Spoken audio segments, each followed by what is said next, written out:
C'est le meilleur moment de la journée pour Alexia et ses copines. Les retrouvailles avec leur portable. Ouais, j'ai pas eu de message. Moi, il y a Océane qui m'a appelé. Il est interdit dans la cour de récréation et en classe. J'attends ça depuis midi. C'est quelque chose d'important pour nous. On retrouve notre vie.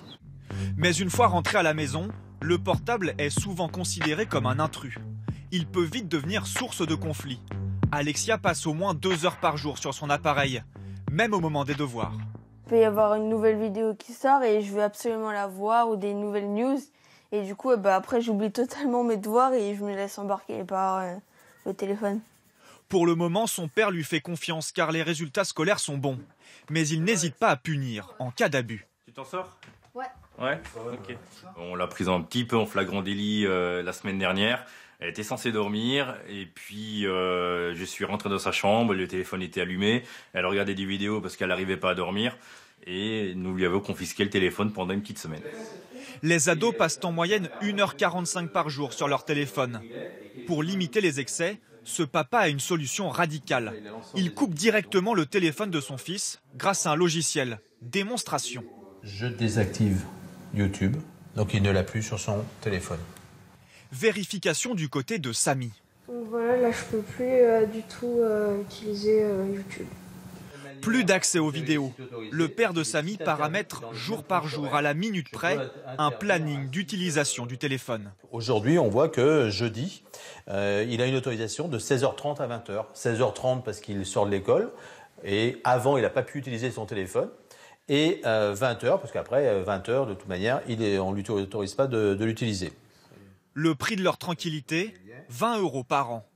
Et au-delà du contrôle de l'ado, il faut que la famille donne l'exemple, selon ce spécialiste.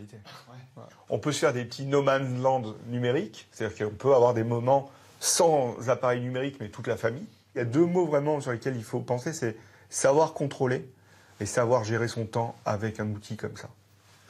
Apprendre à gérer son temps, à être responsable, c'est justement la piste proposée aux parents par cette autre application. Ici, pas de blocage du téléphone, mais un chronomètre qui décompte le temps passé sur l'appareil. Donc là, je suis sur le téléphone d'un ado qui s'appelle Luc. Donc là, par exemple, sur Twitter, il a passé déjà 16 minutes. En plus de l'info sur le temps qu'il a passé aujourd'hui sur Twitter, il va retrouver l'historique de sa consommation sur les 7 derniers jours. Donc les histogrammes en bleu, c'est l'usage de Luc sur les 7 derniers jours. Et la courbe noire, c'est la moyenne d'usage des garçons de 14 ans. Luc est largement au-dessus de la moyenne. Il ne pourra pas le cacher à ses parents, car ils ont accès à ces graphiques depuis leur propre téléphone. L'objectif, c'est de vraiment pas contraindre l'enfant au début. C'est plutôt vraiment de permettre à l'enfant de suivre ses propres usages, de les comparer avec les enfants du même âge, de manière à la responsabiliser. Résultat, les ados se limiteraient tout seuls et ils passeraient jusqu'à 20% de temps en moins sur leur smartphone. Une petite victoire dans cette bataille du portable qui touche 2 tiers des familles françaises.